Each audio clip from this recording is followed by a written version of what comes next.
नमस्कार विद्यार्थी मित्रांनो, डॉक्टर सुशील स्पॉटलाईट या आपल्या यूट्यूब चॅनलवर तुमचं सर्वांचं स्वागत आहे. आज आपण 20 जुलै 2020च्या चालू घडामोडींचं विश्लेषण बघणार आहोत. तत्पूर्वी डॉक्टर सुशील स्पॉटलाईटला टेलिग्रामवर फॉलो करण्यासाठी डिस्क्रिप्शनमध्ये तुम्हाला लिंक दिलेली आहे. फेसबुकवरही आपला ग्रुप आहे, तिथेही तुम्ही फॉलो करू शकता. तर बघूयात 20 जुलैच्या चालू घडामोडींचं विश्लेषण. जे काही कोविड-19च्या वेगवेगळ्या टर्मिनॉलॉजीज आहेत त्याच्यामध्ये एक महत्त्वाची टर्म आहे ती म्हणजे समूह संसर्ग, की ज्याला आपण कम्युनिटी ट्रान्सफर नावाने ओळखतो. तर कम्युनिटी ट्रान्सफर सुरू झालेला आहे किंवा नाही, खरं तर आज हा प्रश्न विचारण्यात काही पॉईंटच नाही आहे आणि छापण्यात पण पॉईंट नाही आहे. कारण कम्युनिटी ट्रान्सफर सुरू झालेलं आहे आपल्या इथं. ज्या पद्धतीने आपल्याकडं केसेस समोर येत आहेत त्या पद्धतीने कम्युनिटी ट्रान्सफर म्हणजे काय, की आतापर्यंत कसं असतं की तुम्हाला ट्रेस करता येतं एखाद्या व्यक्तीला कोविड-19 झालेला आहे किंवा नाही. सुरुवातीची जी फेज होती इनिशियली तुम्हाला ट्रेस करता येत होतं कोण आहे, त्याच्या कॉन्टॅक्टमध्ये कोण आहे. कम्युनिटी ट्रान्सफरमध्ये तुम्हाला ते करता येत नाही. म्हणजे कुणापासून कुणाला कोविड-19 झालेला आहे, तो जो सगळा स्प्रेड आहे. तर बेसिकली कम्युनिटी ट्रान्सफर म्हणजे काय, की समाजात मोठ्या प्रमाणात कोविड-19चा संसर्ग होणं आणि त्याच्यापासून बाकीच्या लोकांपर्यंत तो पोहोचणं.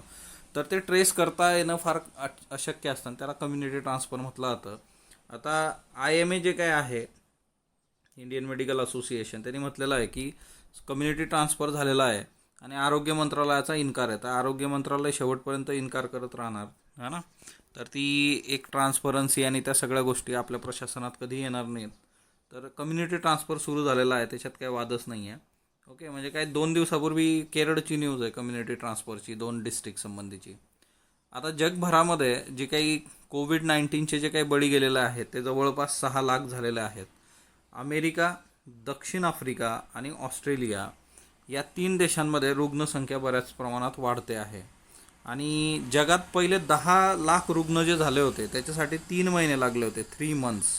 आणि आता 100 तासामध्ये 10 लाख रुग्ण वाढलेले आहेत. म्हणजे तुम्ही विचार करा की सुरुवातीचा काळ जो होता त्याच्यात किती कमी म्हणजे त्याचा स्पीड खूप कमी होता.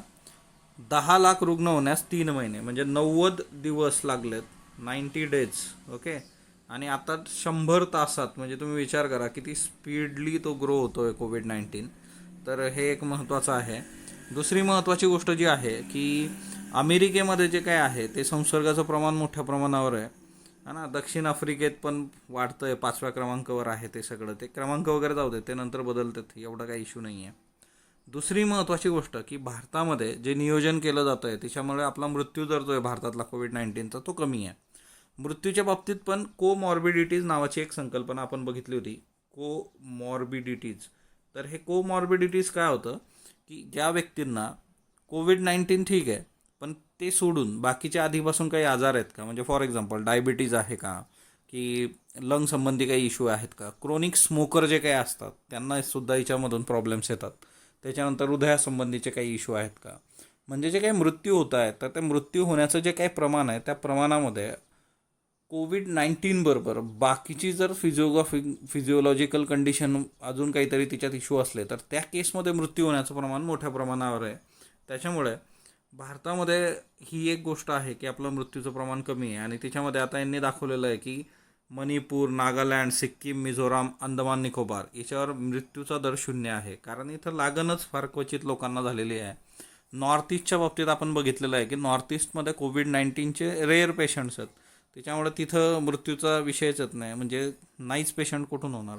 सो मणिपूर, नागालँड, सिक्कीम, मिझोराम, अंदमान निकोबार हे जे 5 आहेत तर इथं 0 मृत्यूदर आहे. आणि बाकीच्या ठिकाणी मग तुम्हाला दिलं आहे. तर आता हे काही पाठ करायची गोष्ट नाही आहे, पण एक आहे की मणिपूर, नागालँड, सिक्कीम, मिझोराम, नॉर्थ ईस्ट जे आहे ईशान्य ते कमी इन्फेक्टेड आहे आणि तिकडं फार रेअर केसेस आहेत. तर हे एक महत्त्वाचं आहे. ओके, त्याच्यानंतर नेक्स्ट मंथ जे आहे ते म्हणजे आता वेगवेगळ्या राज्यांनी शाळा सुरू करण्यासंबंधीच्या तारखा दिलेल्या आहे. जुलै 31 जे आहे ते आसाम आहे, ऑगस्टमध्ये दिल्ली, हरियाणा, बिहार, छत्तीसगड, सप्टेंबरमध्ये आंध्र प्रदेश, कर्नाटक, केरळ, लडाख, मणिपूर, नागालँड, राजस्थान, अरुणाचल प्रदेश आणि ओडिशाला स्टार मार्क आहे. म्हणजे बघूयात, परिस्थिती बघून मग सांगू सप्टेंबरमध्ये. आणि बाकीची ही जी राज्य आहे ओके की त्याच्यामध्ये मग हे सगळेच अदर दॅन दिस यांनी सांगितलं की यांचं डिसिजनच नाही झालेलं की शाळा कधी सुरू करायच्या.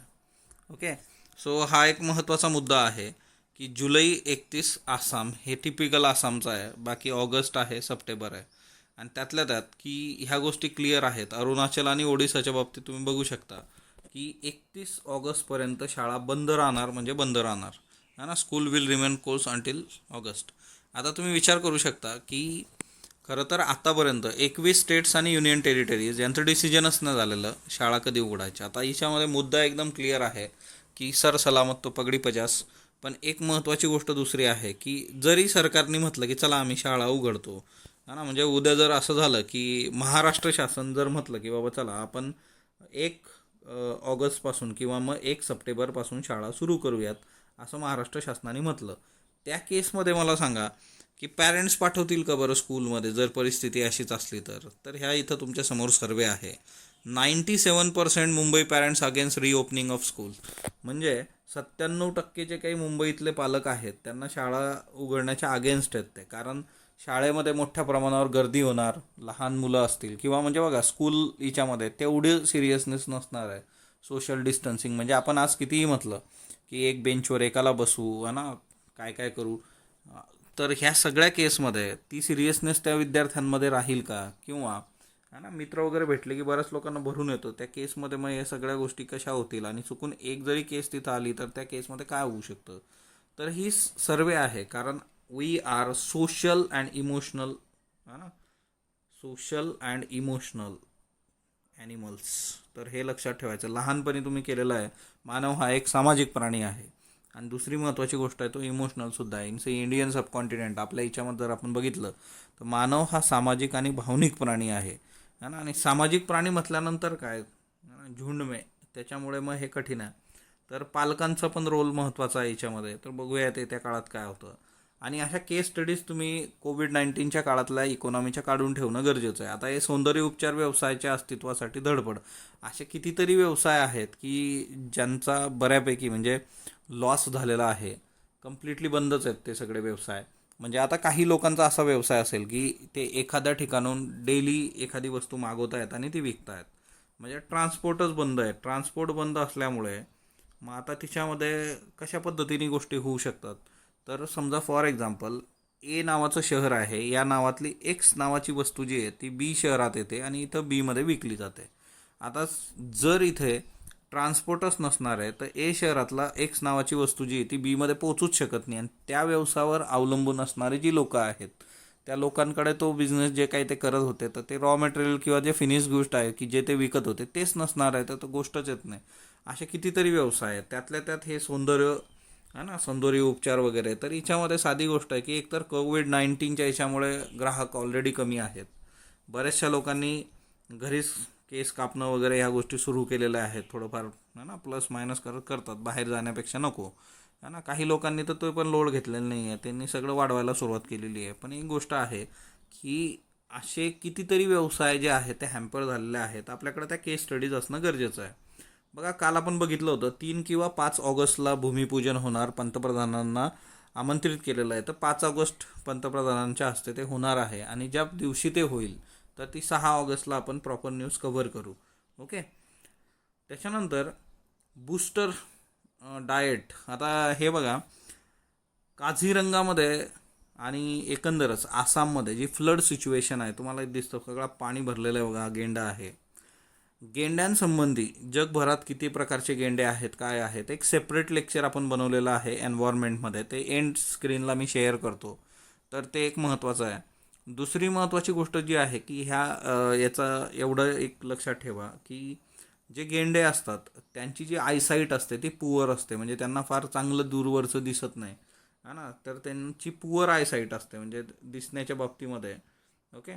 तर ही एक गोष्ट लक्षात ठेवा. जसं बघा म्हणजे आता गिधाडं वगैरे आहेत की तेव्हा वरतून प्रॉपर बघणार प्रेला वगैरे त्यांच्या, तर गेंड्याच्या बाबतीत त्याची जी आयसाईट आहे ती खूपच पुअर असते. तर ती एक गोष्ट लक्षात असू देत है ना. तर हे आपल्यासाठी एक महत्त्वाचा एक रेफरन्स आहे फक्त जस्ट.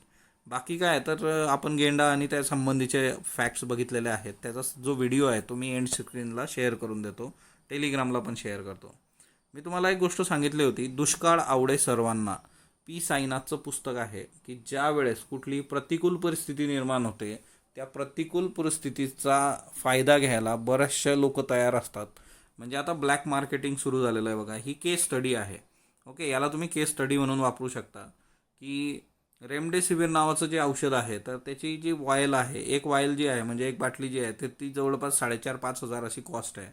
तर जवळपास काही लोक 30,000पर्यंत त्याला विकत आहे आणि ते पकडलं गेलेलं. आता हे एक रॅकेट आहे, 7 लोकांना अरेस्ट केलं.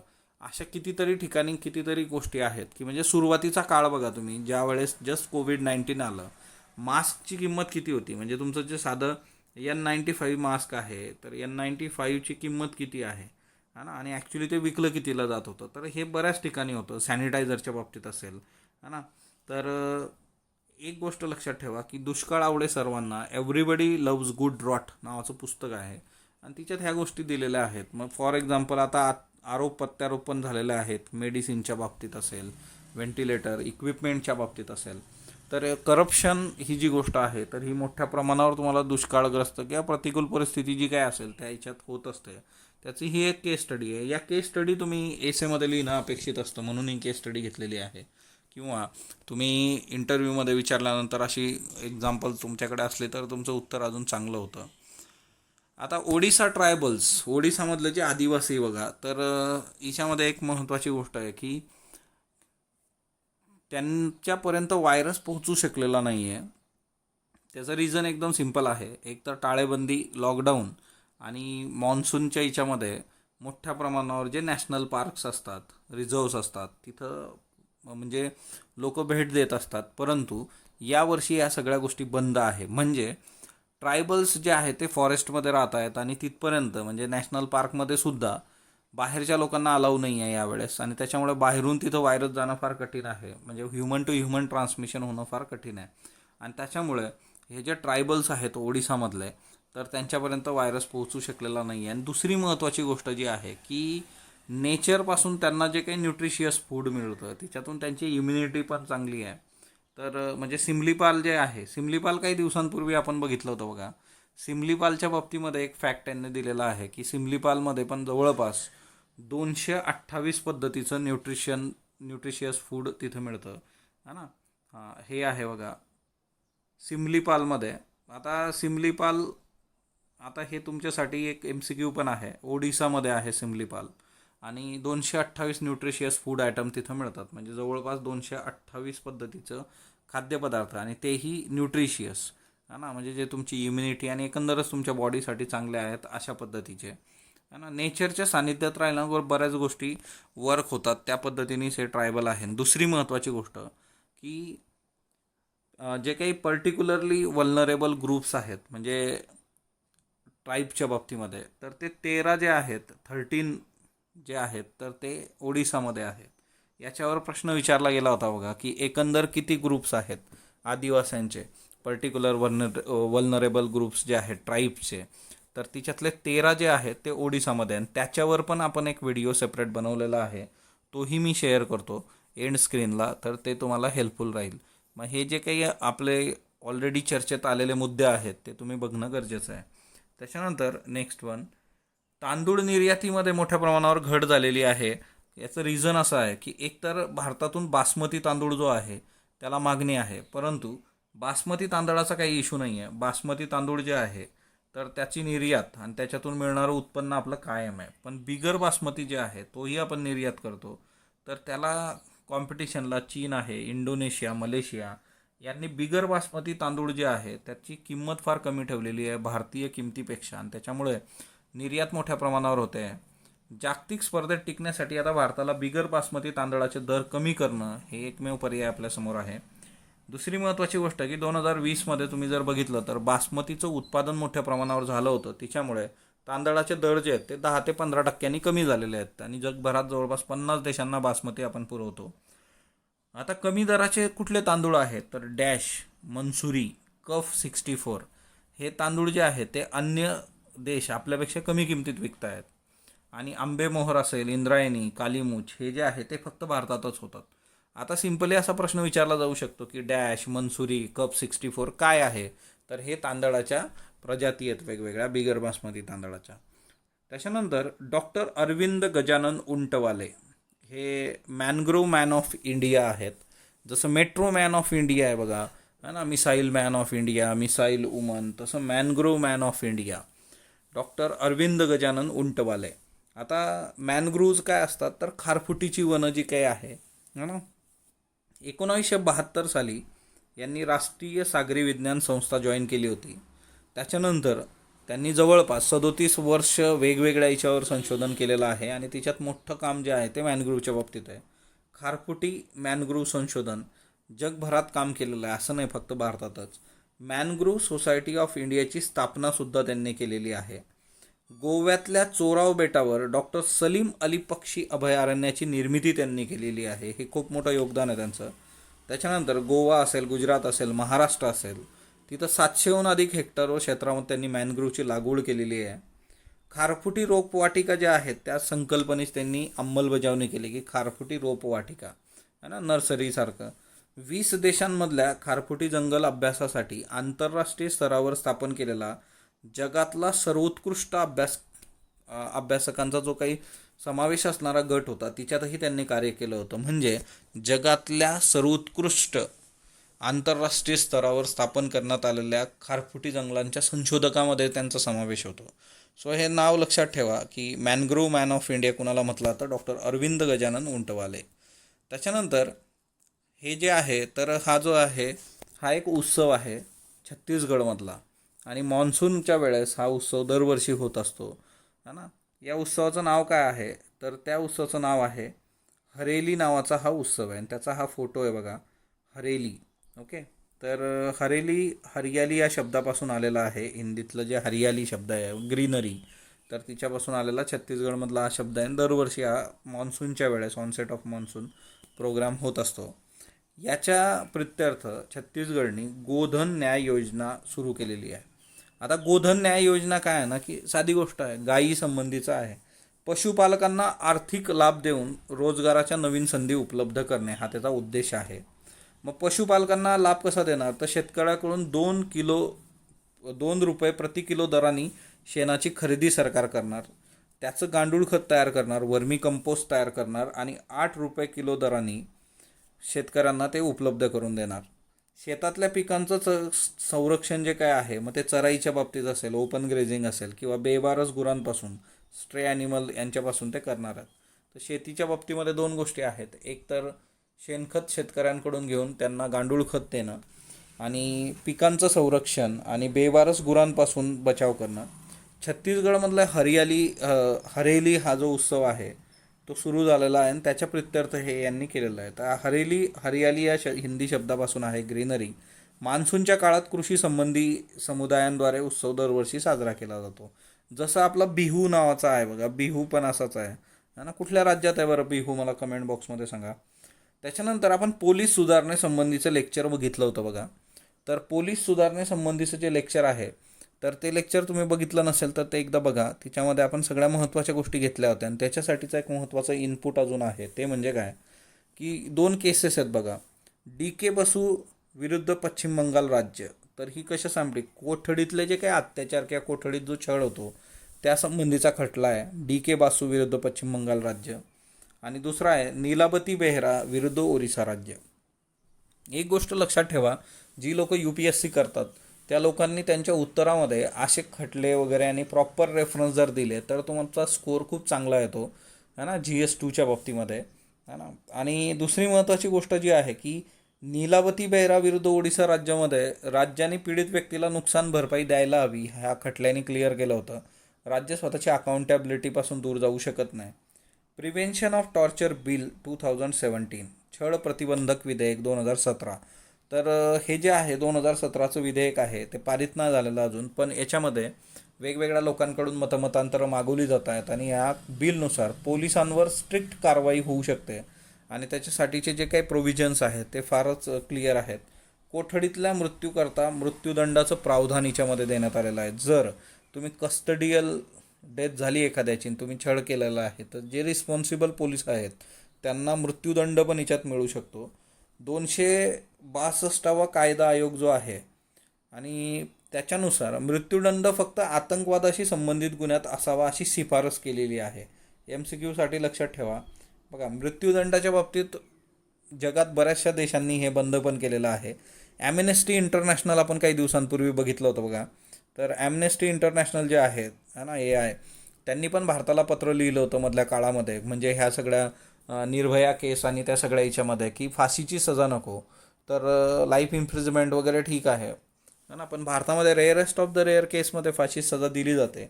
262वा कायदा आहे, लॉ कमिशनने सांगितलं होतं की आतंकवादी कृत्य सोडले तर बाकीच्यामध्ये फाशीची शिक्षा नको. ही शिफारस होती. आता ही प्रत्येक शिफारस ऐकलीच जाते किंवा ती अंमलबजावणी होते असं नाही. विधेयकानुसार छळाची प्रत्येक तक्रार FIR म्हणूनच नोंद झाली पाहिजे असंही या विधेयकामध्ये आहे. आणि एक महत्त्वाचं कन्व्हेन्शन आहे बघा, हे खूप महत्त्वाचं आहे. असे प्रश्न पण विचारले जातात.